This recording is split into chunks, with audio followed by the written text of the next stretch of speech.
आपको मेरा चैनल पसंद है तो प्लीज लाइक करें और नए वीडियो को सबसे पहले आप ही देखें, इसीलिए भारती आर्ट्स क्लासेस चैनल को सब्सक्राइब करके घंटी को जरूर दबाएं।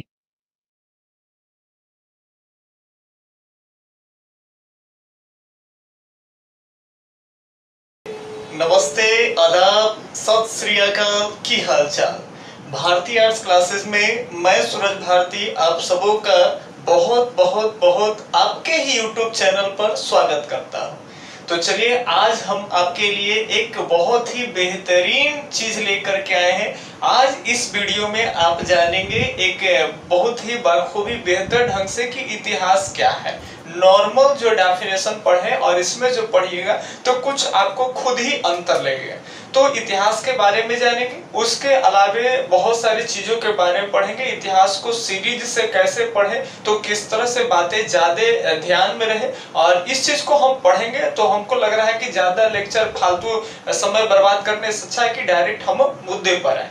तो सबसे पहले आज हम इस वीडियो में समझाने का प्रयत्न करेंगे कि इतिहास है क्या। ठीक है, कुछ थोड़ा सा लिखावट में प्रॉब्लम आए तो आप वहां पर थोड़ी सी जो है बात को सुन करके आप उसको नोट कर सकते हैं। ठीक है, तो बस आपको साउंड में तो क्लियर साउंड आ ही रहा होगा, लिखावट में हो सकता है कहीं आपको फीका दिख रहा होगा, तो उस चीज को जहां आपको लिखावट में प्रॉब्लम होता है तो सुन करके उस त्रुटि को दूर करें। ठीक है, अब देखिए सीधी सीधी अगर हम बात करें इतिहास पर, इस सब की चर्चा हम लोग बहुत डीपली से करें, जो आप पढ़ भी लिए हैं उसमें भी कुछ आपको लगेगा कि कुछ अंतर आदमी जो है कुछ अलग सोचा रहा है यार। ठीक है, तो आप मेरे साथ ये वीडियो को अंतिम तक जुड़े रहिए। वीडियो का टाइमिंग देख के मत घबराइए कितना मिनट का टाइमिंग हो गया, तो कई लोग कट कर लेते हैं। मेरे बहुत सारे वीडियो है कि 25 मिनट 30 मिनट आधे घंटा है ना, पौन घंटा देखेंगे, अब वीडियो को काट लेते हैं कि बहुत लंबा है। आप 20 मिनट 30 मिनट समय दीजिए तो जरूर कुछ न कुछ नया सीख करके जाइएगा, ये मेरा दावा होता है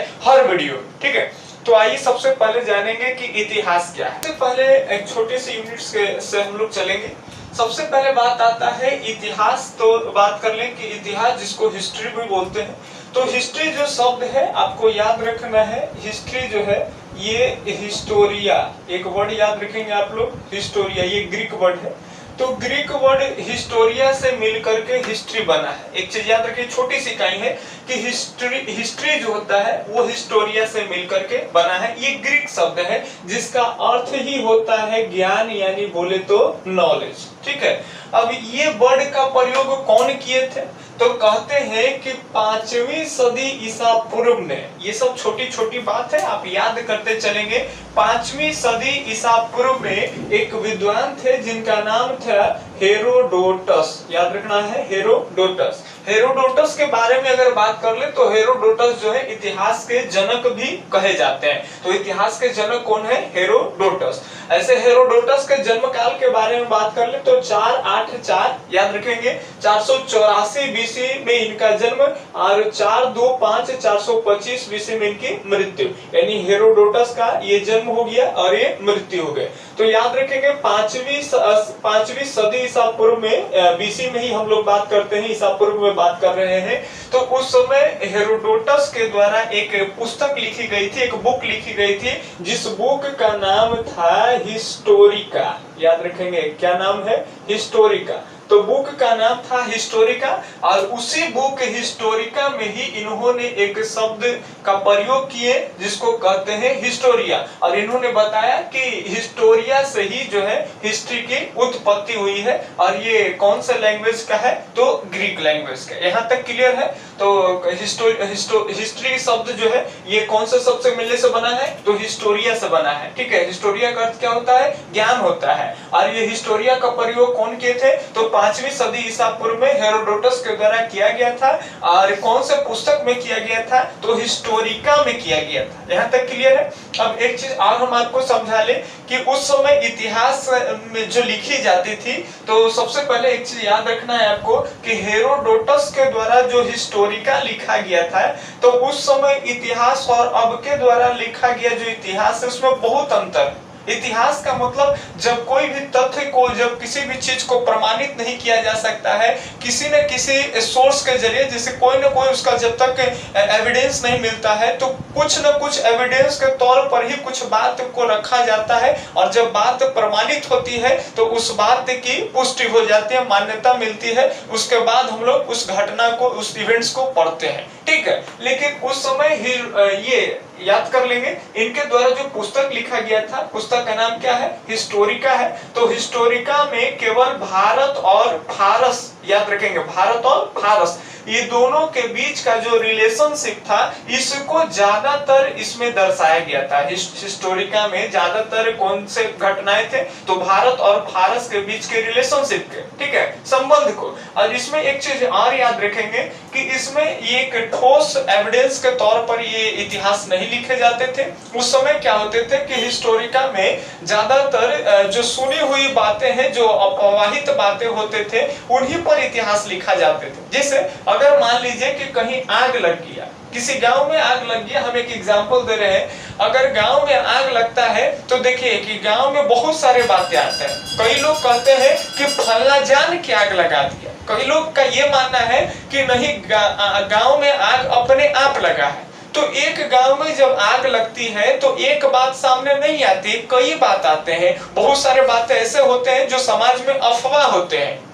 तो देखिए उस समय अफवाह को भी इसमें शामिल किया गया था। आज के तौर पर क्या है कि पहले उस चीज को जांच पड़ताल होते हैं, जो एविडेंस मिलते हैं उसी एविडेंस के तौर पर जो है लोग जो है पुष्टि करते हैं, दावे करते हैं कि यही होगा, है ना। तो सबूत के तौर पर दावा होता है और वही घटना वही घटना इतिहास में जुड़ता है, वही बात होगा। लेकिन पहले अफवाह को भी जो है लिखा गया था। तो याद रखेंगे हिस्टोरिका में फारस और भारत के बीच के संबंध जो है उसकी चर्चाएं हुई थी और उसमें बहुत सारे अफवाह बातें को भी इसमें लिखा गया था। क्लियर? अब आगे अगर बात करें कि इतिहास है क्या, तो हम लोग डेफिनेशन के तौर पर एक छोटा सा लिखे हैं, इससे कोई मतलब नहीं है। आप दूसरा भी लैंग्वेज में छोटे आसान शब्दों में इतिहास के डेफिनेशन की व्याख्या आप दे सकते हैं आराम से, ठीक है। तो हमने लिखा है कि किसी भी व्यक्ति, समाज और देश से संबंधित महत्वपूर्ण, विशेष व सार्वजनिक क्षेत्र की घटनाएं, इसके अलावा तथ्य आदि का जो काल क्रमिक विवरण होता है उसी को इतिहास कहते हैं। मतलब बारीकी से समझ लीजिए, किसी भी व्यक्ति यानी दुनिया में कोई भी व्यक्ति हो और कहते हैं कि चाहे वो कोई भी देश हो, तो समाज, व्यक्ति और देश, समाज, व्यक्ति और देश, ये सबसे जुड़ी जो महत्वपूर्ण घटना होती है उस घटना को समय अनुसार अगर हम लोग लिखते हैं, और वो घटना जो मामूली नहीं, ऐसा नहीं कि आप चल रहे ठेस लग गया तो वो एक बहुत बड़ा घटना के तौर पर इतिहास लिखा जाए, ऐसी कुछ नहीं है। जब कोई एक व्यक्ति हो, खास व्यक्ति हो, एक खास कोई घटना हो जाए व्यक्ति से, जो घटना एक सार्वजनिक तौर पर वो बन जाए, तो वैसे कोई भी घटना ये समाज में घटी हो या देश में घटी हो, ये व्यक्ति के संदर्भ में घटा हो, एक सार्वजनिक तौर पर उस चीज की पुष्टि होती है, खुलासा होता है। तो ऐसे ही घटना को समय तिथि के अकॉर्डिंग अगर लिखा जाता है वो इतिहास कहलाता है। अगर शॉर्ट फॉर्म में देखें कि इतिहास है क्या, तो आप ध्यान से सुनेंगे। सबसे पहले देखेंगे, चूंकि यही चीज पढ़ते भी है, हमने यहाँ सिलेबस में लिखा है, तो ये अज्ञात समय से लेकर करके और लगभग प्रेजेंट तक की बात हम लोग इतिहास में पढ़ते हैं, बस वही इतिहास हो गया। आप यूं ही एक बात में, एक शब्द में आप ये भी कह सकते हैं, क्या कह सकते हैं कि जो प्राचीन भारत है या प्राचीन कुछ भी हो, भारत हो या विश्व हो, उससे माने मतलब नहीं है। यानी प्राचीनतम से लेकर के और अभी तक यानी नवीनतम तक कह सकते हो, ठीक है। तो प्राचीनतम से लेकर करके और नवीनतम तक, यानी प्राचीनतम में चल जाइए एकदम प्राचीन से पहले हूं यानी आदि मानव तक चलाइए, कोई प्रॉब्लम नहीं, ठीक है ना। तो कहने का मतलब प्राचीनतम से लेकर के नवीनतम तक जितने भी वो मानवीय घटनाएं हैं, यानी प्राचीन से लेकर के नवीनतम तक आने में जितने भी मानवीय घटनाएं हुए हैं, वही जो घटना का वर्णन है भैया, उसी को इतिहास कहते हैं। समझ पा रहे बात ना। यानी अगर मान लेते इतिहास है क्या, तो जैसे में बहुत सारी चीज आप लोग जानते होंगे कि पहले हमारे यहाँ का जो स्थितियां था, तब पहले आदि मानव होता था, पेड़ पर चढ़ता था, पेड़ पर सो जाता था, फिर धीरे धीरे नीचे उतरा, शिकार किया। उसके अलावा बहुत सारे आप लोग बात आदि मानव से रिलेटेड पढ़े होंगे कि खेती करना सीखा, उसके बाद बहुत सारे चीज का ज्ञात हुआ उसको। अब वहां से लेकर के आज के दौर में एरोप्लेन खोल दिया, एरोप्लेन खोजने के बाद उस पर यात्रा कर रहा है, आकाश में चंद्रमा पर जा रहा है। तो पहले से लेकर के आज तक आने में इस समय अनुकूल के बीच में जितने भी उससे महत्वपूर्ण सार्वजनिक घटना हुआ है, तो वही घटना ही क्या कहलाता है, इतिहास कहलाता है। तो आमतौर पर आप समझ ही गए होंगे कि इतिहास है क्या। क्लियर। अब देखिए हम लोग अब एक चीज अक्सर हो जाते हैं कि कई लोग 12 का बच्चा कभी व्हाट्सएप पर मैसेज करता है, सर हमने की कब वीडियो डाल रहे हैं। कई लोग कहता है सर जनरल वाला वीडियो कहीं डाल रहे हैं। कई लोग सीबीएसई का कुछ बच्चा जुड़ जाता है 6-7 में, वो लोग को मुगल उगल चाहिए, दिल्ली सल्तनत चाहिए, उस तरह का होता है, हड़प्पा उड़प्पा 6 में भी पढ़ना है, तो वो लोग कहता है सर हम लोग का भी वीडियो डालिए। तो एक चीज हम बता देंगे कि अब हम एक डिसाइड किए हैं कि आपको किसी भी प्रकार के एग्जाम देना हो, हमको उससे मायने मतलब नहीं है। ठीक है, आज हम सभी समस्याओं का हल जो है एकदम एक वीडियो के अंदर हम बोल दे रहे हैं। चूंकि देखिए पढ़ना है वही चीज और एग्जाम बहुत होता है, तो अब जोड़िएगा तो ग्रुप डी, एनसीपी, एनटीपीसी या कोची बिहार पुलिस बड़ी मनी एग्जाम ले लेता है। तो सब एग्जाम लेगा तो सबके अलग लेंगे, इतिहास छोड़िए ना बांटा हुआ है। समझ में बात। तो यहाँ से लेकर करके और अभी आधुनिक तक पढ़ लिए, अब बाकी फिर आप कौन एग्जाम में बैठ रहे हैं उससे कोई मतलब नहीं, आपका पूरा क्वेश्चन हल हो जाएगा। डीपली पढ़ लीजिए, बढ़िया से बेहतर से पढ़िए। उसके बाद भी बहुत सारे बुक को, किताब को आप बैठ करके स्टडी करिए, सेल्फ स्टडी करिए। उसके बाद आप किसी भी प्रकार के एग्जाम दे रहे हैं, क्वेश्चन नहीं छूटेगा। अब बाकी आप अपने एग्जाम के, अपने क्लास के अकॉर्डिंग इस चीज को देख लीजिएगा, है ना, कि मेरे सिलेबस में है क्या। अब देखिए तो इस वीडियो में हम दर्शाएं, सबसे पहले बता दें तो लिपि के आधार पर, किस चीज के आधार पर, लिपि के आधार पर। अगर लिपि के आधार पर देखें तो इतिहास को 3 वर्गों में बांटा गया है। वीडियो लंबा होने के कारण केवल अभी ओवरव्यू दे रहे हैं, बाद में समझाएंगे। और अब वीडियो आएगा 1-2 दिन लेट भी हो जाए, लेकिन सीरीज से आएगा। ऐसा नहीं कि एक आध को इन्हें से पढ़ा दिए, एक आध को इन्हें से पढ़ा दिए, फिर एक आध को इन्हें से पढ़ा दिए, ऐसा कुछ नहीं होगा। अब एकदम शुरू से चलेंगे जहां से इतिहास चला है, और जैसे इतिहास क्रम से चलता है वैसे हम भी अब क्रम से ही पढ़ाएंगे। क्लियर। अब ध्यान से समझेंगे, लिपि के आधार पर बात करें तो इतिहास को 3 वर्गों में बांटा गया है। लिपि के आधार पर इतिहास के वर्ग में बांटा है 3 वर्ग में। पहला जो है उसको कहते हैं प्रागैतिहासिक काल, गौर से सुन लो, प्रागैतिहासिक काल। दूसरा जो है अर्ध ऐतिहासिक काल, और तीसरा है ऐतिहासिक काल। ध्यान सुनेंगे, कुछ बच्चे इंग्लिश नोट करना चाहते हैं वो भी इंग्लिश नोट कर सकते हैं। प्रागैतिहासिक काल को प्री हिस्टोरिक पीरियड बोलते हैं, याद रखेंगे, प्री हिस्टोरिक पीरियड। क्लियर। अब देखिए अर्ध ऐतिहासिक काल को प्रोटो हिस्टोरिक पीरियड बोलते हैं, ठीक है, या फिर इसको कह सकते हैं प्रोटो हिस्टोरिकल पीरियड, कोई प्रॉब्लम नहीं। आगे देखेंगे ये ऐतिहासिक काल है जिसको हम लोग बोलते हैं हिस्टोरिकल पीरियड। अब हम लोग पढ़ेंगे क्या, तो देखिए ये अज्ञात समय, कई इतिहासकार बहुत सारे, कई लोग इसको 25 लाख से मानते हैं, कई लोग कुछ से मानते हैं, हमको उससे मतलब नहीं है। अज्ञात यानी उस समय की पुष्टि नहीं की गई, क्योंकि उस समय ना कुछ लिखा गया ना कुछ पढ़ा गया है, बहुत सारी चीजें हैं। तो हम अज्ञात समय से चलते हैं। अज्ञात समय से लेकर करके लगभग 2500 ईसा पूर्व तक का जो डेटिंग है, ठीक है, जिनको डेटिंग बीसी और एडी नहीं समझ में आता है वो मेरे इतिहास के पहले वीडियो को प्लेलिस्ट में जाकर के देख ले, वो सारा क्लियर हो जाएगा। ठीक है, तो देखिए हर बार वीडियो में नहीं बोल सकते क्योंकि बहुत ज्यादा वीडियो लंबा हो जाता है। अब जुड़े रहिए शुरू से अंतिम तक, वीडियो नहीं छोड़िएगा। तो हर चीज को हम सीरीज से डालते हैं, जब अगला बार में कुछ समझाएंगे नया लगे तो हम कुछ जैसे नया हमको लगता है तो हम उस पर खुद एक्सप्लेन करते हैं, समझे बात को। अब जो पहले ही एक्सप्लेन कर दिए फिर उसी पर मंथन करना वीडियो लंबा होने के कारण नहीं कर पाते हैं। अब यहाँ ध्यान से सुनेंगे, अज्ञात समय से लेकर के लगभग 2500 BC तक का जो फेज होगा वो प्रागैतिहासिक काल कहलाता है, जिसको हम लोग बोलते हैं प्री हिस्टोरिक पीरियड बोलते हैं। ठीक है, अब ध्यान से सुनेंगे, इस प्रागैतिहासिक काल को जो है इसको भी 3 वर्ग में बांटते हैं।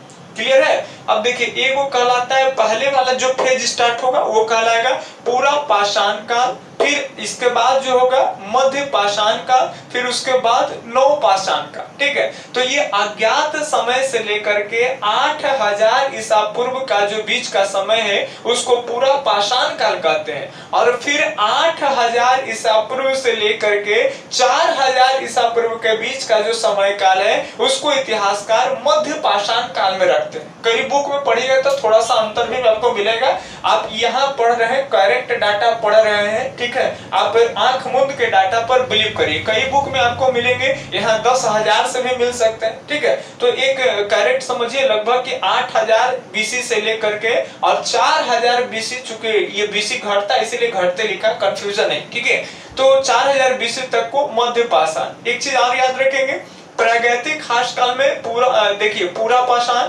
मध्य पाषाण और नव पाषाण याद रखेंगे। इसको हम लोग पाषाण काल भी कहते हैं। ये पाषाण काल क्या होता है? पाषाण माने पत्थरों का काल, काल माने समय, समय का फेज होना। तो देखिए ये इसको हम लोग कहते हैं पाषाण काल। अभी हम थोड़ा सा समझाएंगे आपको, इस इंग्लिश में इसको स्टोन एज बोलते हैं। ठीक है, तो ये स्टोन एज के बारे में थोड़ा सा चर्चा करेंगे। उससे पहले हम आपको बता दें कि आदि मानव के बारे में सबसे पहले यहीं से तो मनुष्य का जीवन शुरुआत होता है। सबसे पहले मनुष्य के पहले फेज आदि मानव ही थे। धीरे धीरे आदि मानव सीखते गए, धीरे धीरे सभ्य होते चले गए। ठीक है, तो पूरा पाषाण के बारे में अगर हम थोड़ा सा बताएं तो याद रखेंगे इस समय का जो काल है, इस समय जो आदिमान था, आदि मानव था, ठीक है, ईयरली मैन जिसको बोलते हैं, तो ये ईयरली मैन, ये आदि मानव जो थे वो ज्यादातर अगर हम बात कर लें तो भोजन संग्रह करते थे। यानी भोजन संग्रह करना और शिकार करना ये मुख्य इसका पेशा था। किसी तरह से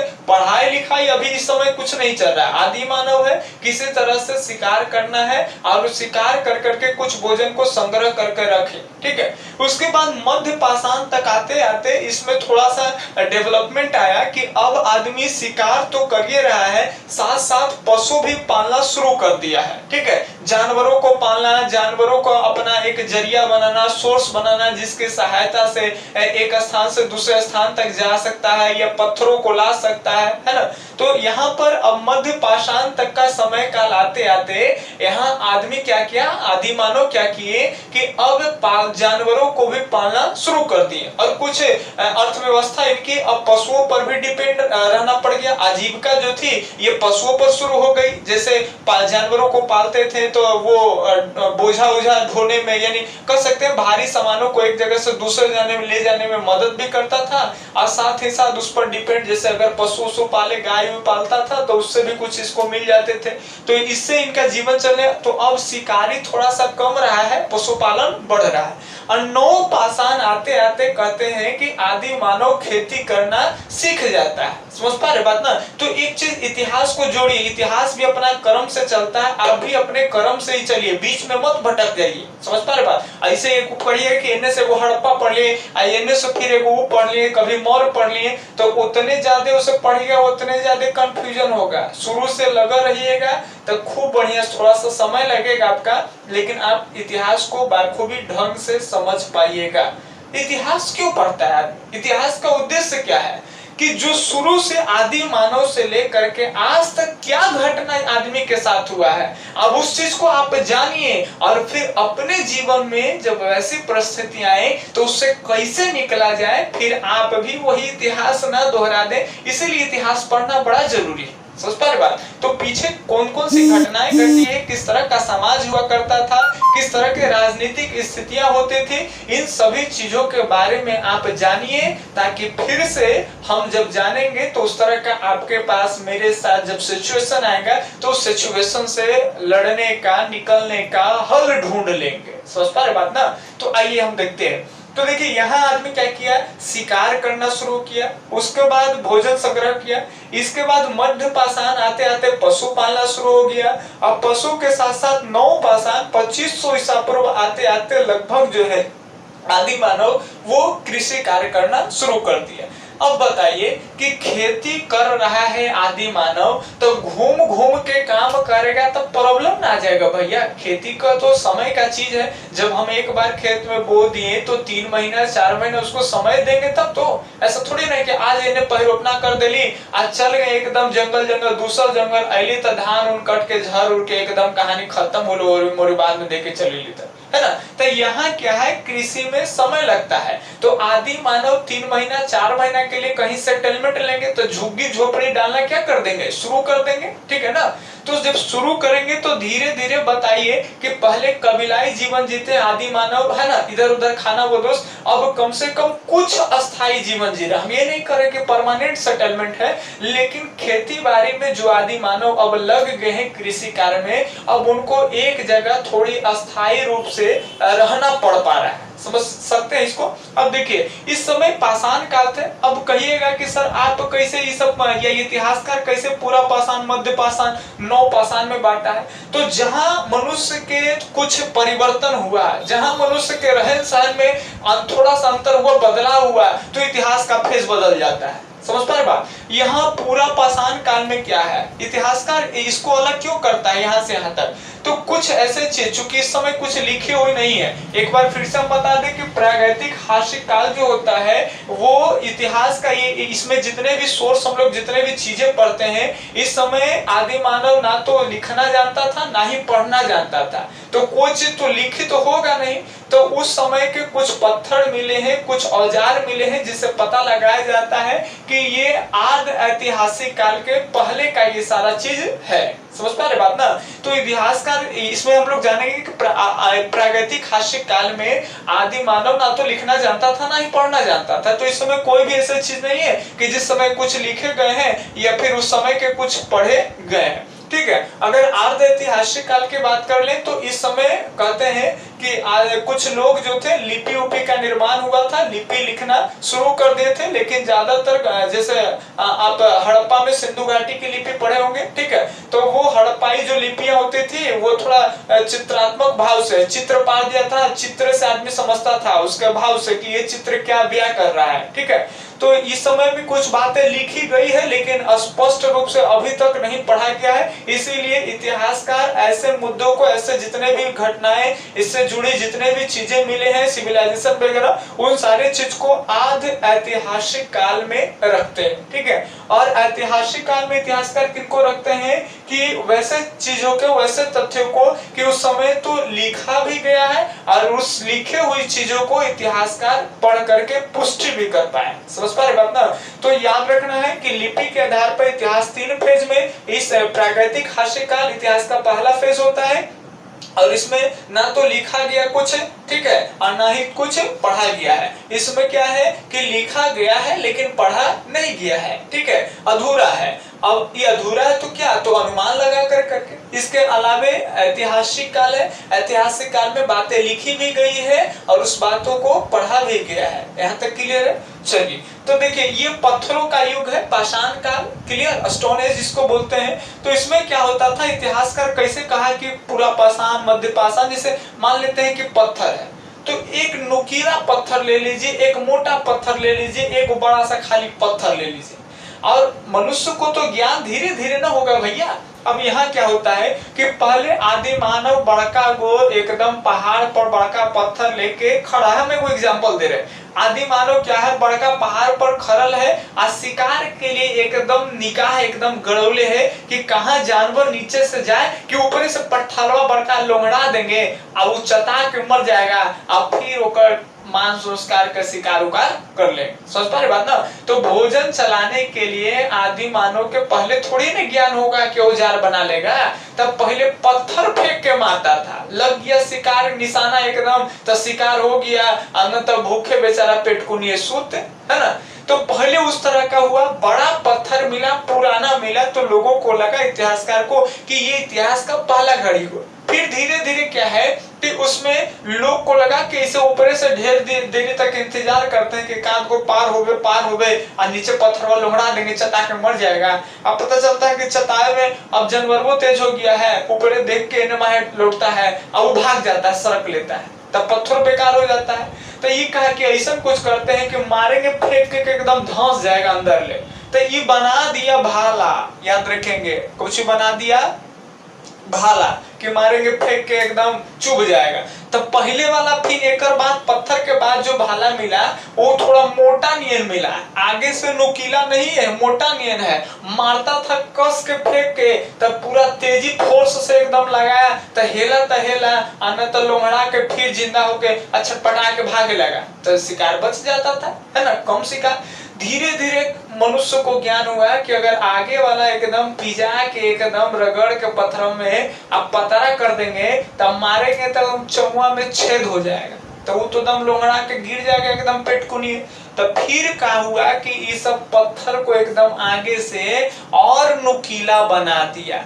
तो नुकीला बना दिया तो धीरे धीरे जब पत्थर में देखा गया इस तरह का जो पत्थर प्रमाणित मिला एविडेंस के तौर पर, तो देखा गया कि ये जो मोटे वाले जो औजार इसके होते थे पहले पत्थरों के बना हुआ जो कम नुकीला होता था, और बाद में जो नुकीला औजार मिला जो आगे से बहुत नुकीला होते थे, है ना, तो वो पहले वाला से ये बाद में आया। तो इस तरह से आदि मानव जो है, आदि मानव की थोड़ी सी बातों को एक अनुमान लगाया गया कि पहले ये लोग बड़े पत्थरों से शिकार किया करते होंगे, धीरे धीरे इनमें ज्ञान आया, जिस तरह से धीरे धीरे घोड़ा गाड़ी बनाते चले गए, चक्का उक्का का निर्माण किए, तो धीरे धीरे एक जगह से दूसरे जगह पर माल ढोने के लिए आने जाने का ये लोग बैलगाड़ी तक भी बना लिए, है ना।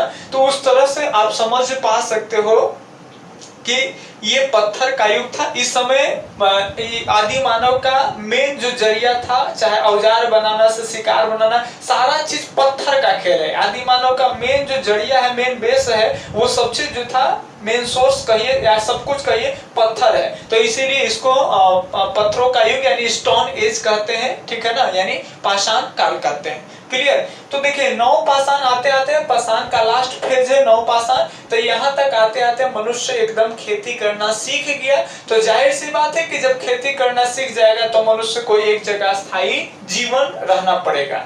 तो उसके बाद फिर इतिहास में अगर परिवर्तन देखें तो ये अर्ध ऐतिहासिक काल है जिसमें दो सभ्यताओं को रखा गया है। एक सिंधु घाटी की सभ्यता जिसको हड़प्पन सिविलाइजेशन बोलते हैं, इसी को इंडस वैली सिविलाइजेशन बोलते हैं, ठीक है। इसके अलावा फिर एक वैदिक पीरियड होता है, वैदिक सभ्यता होती है, ठीक है। तो याद रखें कि 2500 ईसा पूर्व तक जो है अर्ध ऐतिहासिक का लास्ट छोर हो गया नव पाषाण। 2500 ईसा पूर्व से लेकर के 1500 ईसा पूर्व तक का जो समय वो सिंधु घाटी की सभ्यता है, ठीक है। और 1500 ईसा के बाद में जो है 1500 ईसा पूर्व यानी बीसी के बाद 600 ईसा पूर्व जो है बीसी में वैदिक पढ़ेंगे। तो यहाँ पर देखिए एक सभ्यता का निर्माण हुआ। अब सभ्यता क्यों बना आप समझ पा रहे होंगे कि जब मनुष्य खेती करना सीख ही गया है तो अस्थायी जीवन जिएंगे, तो अस्थायी जीवन जिएंगे तो धीरे धीरे लोग झुग्गी झोपड़ी डालेंगे, कई लोग खेती करेंगे, कई लोग झुग्गी झोपड़ियां डालेंगे, तो फिर धीरे धीरे एक गांव तरह से एक समाज बनेगा।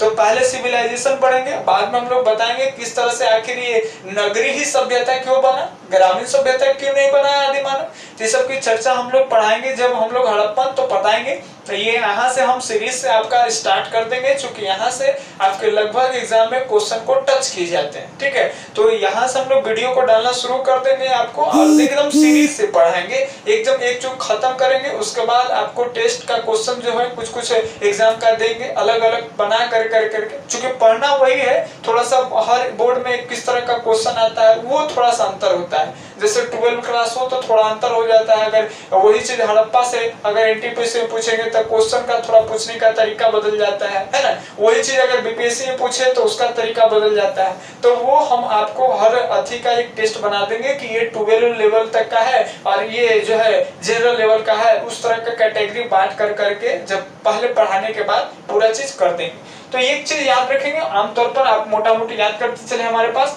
कि 2500 ईसा पूर्व लगभग। अब देखिए इसमें हम पढ़ाएंगे तो बताएंगे कि कई इतिहासकार कितना से कितना हड़प्पा सभ्यता मानते हैं ये क्या।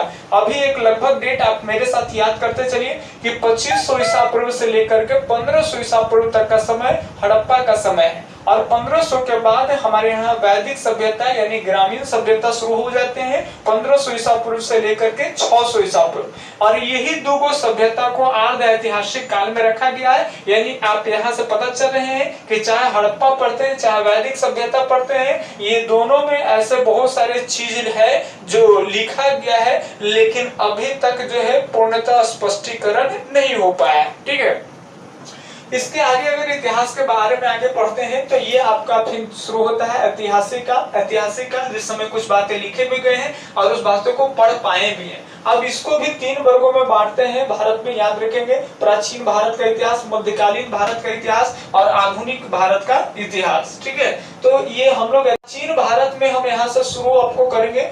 यहाँ प्राचीन भारत का भी कुछ हम लोग सिलेबस मोटा मोटी लिखे कि हम लोग प्राचीन भारत में क्या क्या पढ़ेंगे तो लगभग कवर हो पाएगा। तो प्राचीन भारत में जैसे वैदिक खत्म होगा तो बताएंगे वैदिक में बहुत सारा कर्मकांड वगैरह शुरू हो जाता है, बहुत सारे पशुओं की बलि चढ़नी हो जाती है, खून खराबा थोड़ा बढ़ जाता है ना। तो उस तरह से धीरे धीरे उसको कम करने के लिए एकदम कितना बढ़िया से पढ़िएगा तो मजा आएगा कि इतिहास का क्या फेज है। तो महाजन पद की शुरुआत होगी। महाजन पद जिसको सूत्र काल भी कहते हैं, ठीक है, फार्मूला वाला काल नहीं है। सूत्र काल का मतलब होता है धर्म का युग, समझ में आया। तो इस समय दो को धर्म आ जाएगा, बौद्ध धर्म आएंगे, जैन धर्म आ जाएंगे। क्लियर है यहाँ तक। इसके बाद जो है बौद्ध धर्म जैन धर्म आएंगे तो समाज में थोड़ा शांति का जीवन बिखेर देंगे। जो यहाँ तक कर्मकांड वगैरह शुरू हो जाएगा।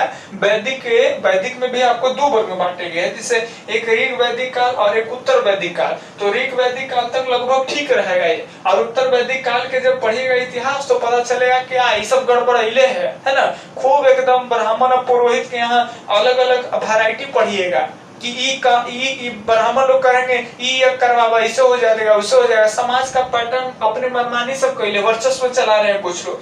तो यहाँ पर बाबा जी पैदा आ जाए तो 2 धर्म आ जाएगा, बौद्ध धर्म जैन धर्म, है ना। इन्हें से गौतम बुद्ध, इन्हें से महावीर आ जाएंगे। तो ये सब थोड़ा सा शांति का मार्गदर्शन लोगों को बताएंगे, किस तरह से मोक्ष की प्राप्ति होगा, क्या होगा नहीं होगा आगे। फिर इसके बाद हम लोग मगध साम्राज्य का उत्कर्ष पढ़ेंगे और इसमें 3 वंश एकदम कंपलसरी पढ़ेंगे, हर्यक वंश, शिशुनाग वंश और नंद वंश। इसके बाद फिर आएगा मौर्य साम्राज्य, और मौर्य साम्राज्य जैसा कि आप पढ़े होंगे चंद्रगुप्त मौर्य, बिंदुसार, अशोक, 3 को इंपॉर्टेंट है। हम लोग इसके बाद भी कवर कर पाएंगे, हम आपको कराएंगे कि कौन कौन छोटे से आए शासक अशोक के बाद भी, ठीक है। लेकिन अभी एक हम थोड़ा सा आपको याद करवा रहे हैं। इसके बाद जब मौर्य पढ़िएगा तो मौर्य धीरे धीरे जब अशोक बौद्ध धर्म को अपनाएगा, विघटन होगा, तो फिर मौर्योत्तर का काल आएगा। इसमें छोटे छोटे वंश चलेंगे, जैसे शुंग वंश, कर्ण वंश, सातवाहन वंश, कुषाण वंश, जिनको यहाँ स्पष्ट नहीं दिखाई दे रहा है, मेरे साथ सुनते चलेंगे। शुंग वंश, कर्ण वंश, सातवाहन वंश, कुषाण वंश। क्लियर है।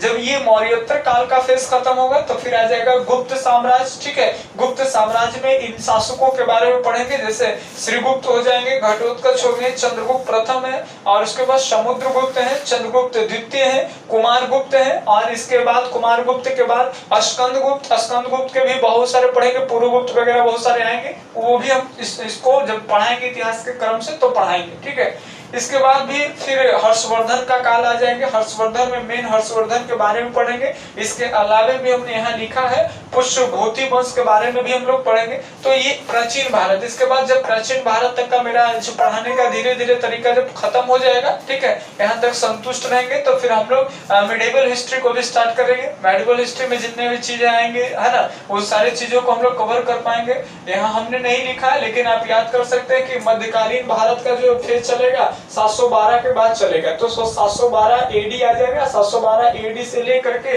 औरंगजेब की मृत्यु बोलिए 1707 ईस्वी। तो 1707 ईस्वी तक मध्यकालीन इतिहास आ जाएगा। फिर यहाँ से 1700 के बाद जो होता है आपका फिर मॉडर्न शुरू हो जाएगा।